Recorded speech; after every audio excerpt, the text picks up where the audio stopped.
Rajkot marketing yard બહાર આજે અનેક વાહનોના થપ્પા લાગ્યા હતા, જેમાં આજે સૌથી વધુ આવક કપાસ અને મગફળીની થઈ છે.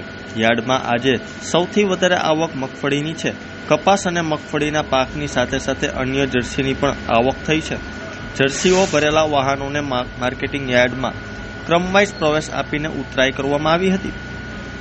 રાજકોટ માર્કેટિંગ યાર્ડના chairman Jayesh Bogra, vice chairman તથા ડિરેક્ટરો સહિતના સ્ટાફ દ્વારા ઉતરાઈની વ્યવસ્થા કરવામાં આવી હતી. યાર્ડમાં આજે જાડી મગફળીની આવક 2500 ક્વિન્ટલ અને ઝીણી મગફળીની આવક 3200 ક્વિન્ટલ થઈ હતી. ભાવની વાત કરીએ તો જાડી મગફળીના ભાવ 725 થી 1065 અને ઝીણી મગફળીનો ભાવ 805 થી 1250 રૂપિયા બોલાયો હતો. જ્યારે કપાસની આવક 2700 ક્વિન્ટલ થઈ હતી.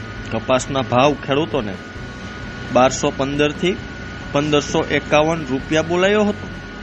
યાર્ડમાં કાળા તલની આવક 1900 ક્વિન્ટલ થઈ છે.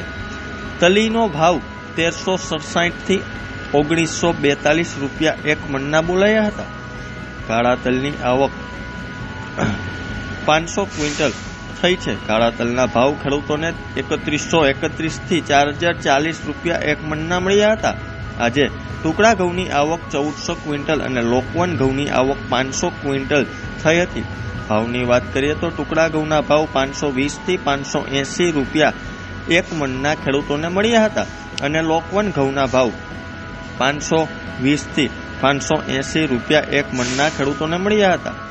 યાર્ડમાં મગના પાકની આવક 370 ક્વિન્ટલ થઈ હતી.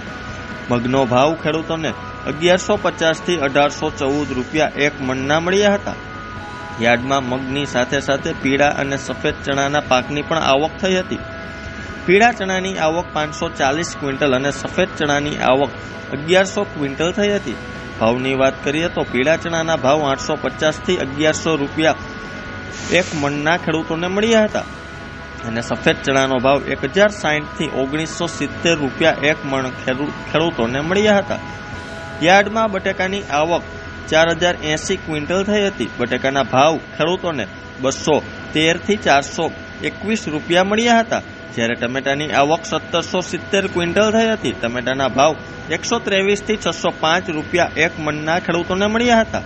ડુંગળીની આવક 3953 ક્વિન્ટલ થઈ હતી.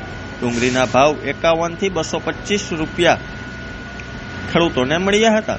રાજકોટ માર્કેટિંગ યાર્ડમાં ખેડૂતો પૂરતા પ્રમાણમાં ભાવ મળતા હોવાથી માત્ર રાજકોટના જ નહીં, આસપાસના ગામો અને શહેરોના ખેડૂતો આવે છે.